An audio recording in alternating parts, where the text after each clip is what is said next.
This week on ICN, the stories you should have heard, but didn't.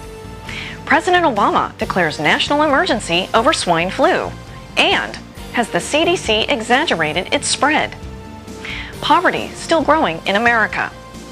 In-Q-Tel, the CIA's private venture capital firm.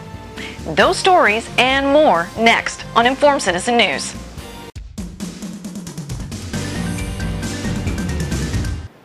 Hello and welcome to ICN, Informed Citizen News, October 25th, 2009.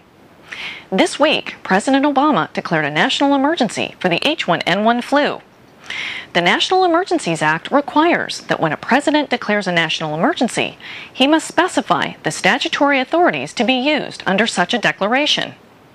In President Obama's proclamation, he stated, "The Secretary of Health and Human Services may exercise the authority under a specific provision of the Social Security Act to temporarily waive or modify certain requirements of the Medicare, Medicaid, and state children's health insurance programs and of the Health Insurance Portability and Accountability Act privacy rule throughout the duration of the public health emergency, declared in response to the 2009 H1N1 influenza pandemic."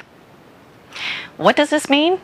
The President has given discretion to the Health and Human Services Secretary to take whatever steps are necessary to combat the H1N1 flu. These steps may include waiving the right to medical privacy for an infected individual or establishing a quarantine area for those determined to have H1N1. The Secretary is required to inform Congress in advance of any intended actions to be taken under this declaration of emergency, but the authority is fairly broad and actions can be approved even after the fact. A declaration of emergency has the appearance of checks and balances, but when you read the fine print, it looks like the Secretary of Health and Human Services has been given expansive, unchecked authority.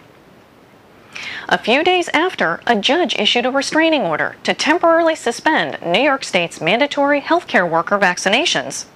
New York's health commissioner rescinded the mandate that would have forced healthcare workers across the state to get vaccinated against the swine flu by the end of November, or risk losing their jobs.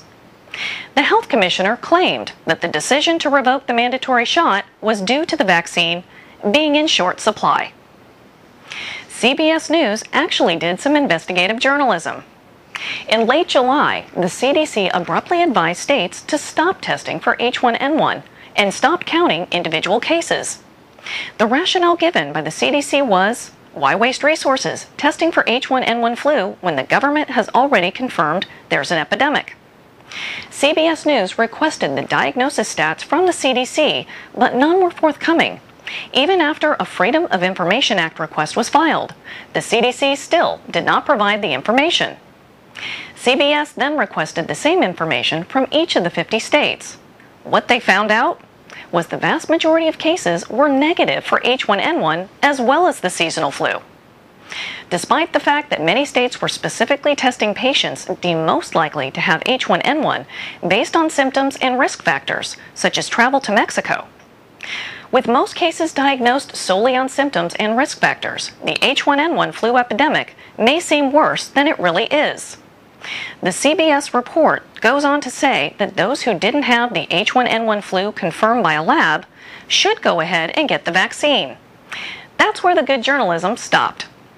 CBS failed to adequately explain the risks of vaccines, especially when the spread and mortality of the swine flu appears to be greatly exaggerated. CBS pushed the idea that people should get the vaccine. They quoted the director of the CDC as saying, "We're confident that vaccine will be effective and we will have every reason to believe that it will be safe." We have been tracking the growth of poverty and the number of people on food stamps since we started ICN.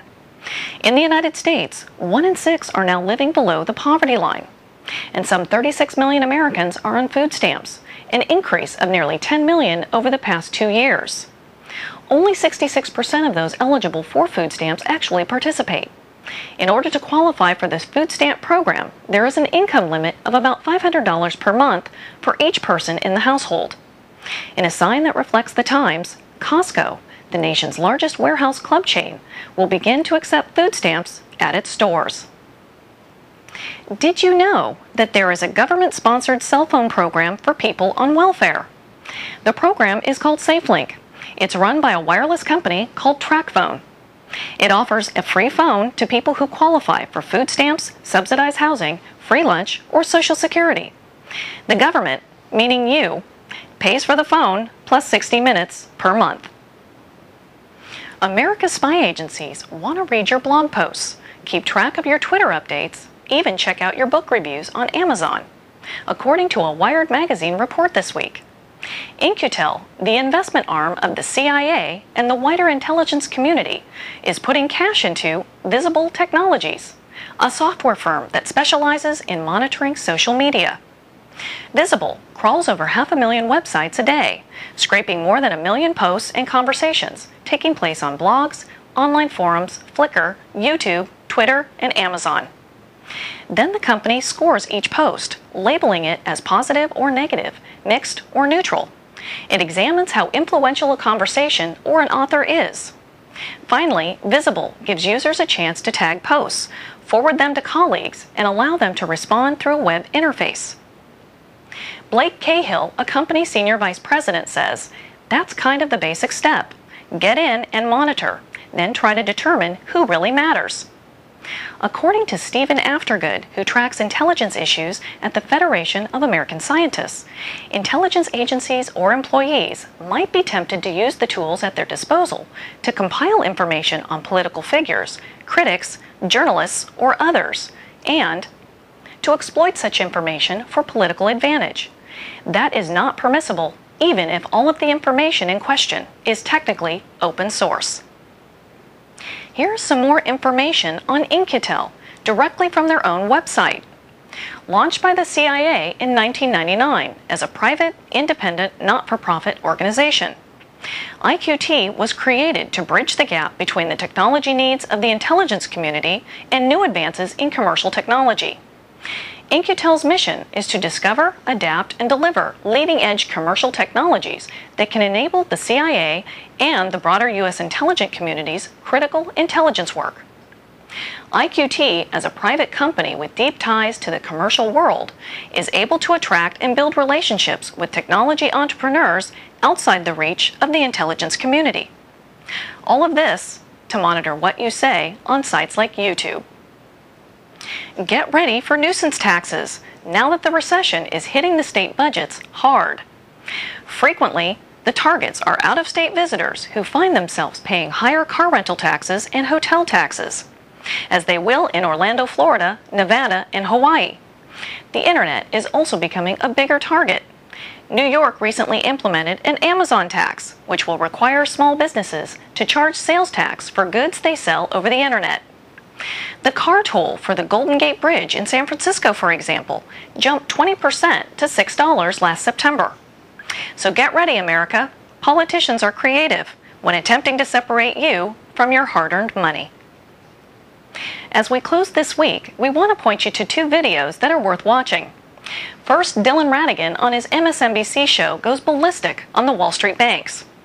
And the second video proves the old adage that laws are like sausages. It's better not to see them being made. Not a pretty sight in the halls of Congress. Both video links are listed along with the rest of our news sources in the video description section under More Info. Thanks for joining us this week. Please send our link to your friends and family. From all of us at Informed Citizen News, see you next week.